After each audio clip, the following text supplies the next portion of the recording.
I've been with Velocity for a little over a year. This is our second time doing the Jupiter Beach cleanup.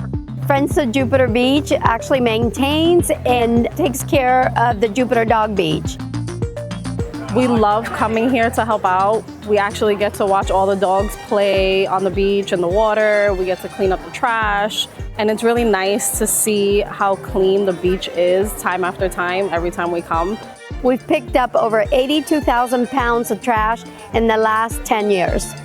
Cleaning up so far, I know we found everything from plastic ties to hair barrettes. It was really cool. Last time we were here, we actually found turtle eggs. We serve our community all the time. So us helping out our members that are all residents of Palm Beach County kind of goes hand in hand with us helping out at all of these beach cleanups and volunteer events. Community gathering is probably the best part of this organization. We have all ages, anywhere from little babies and backpacks to elderly adults. A lot of four-legged friends as well, so we really enjoy the community spirit.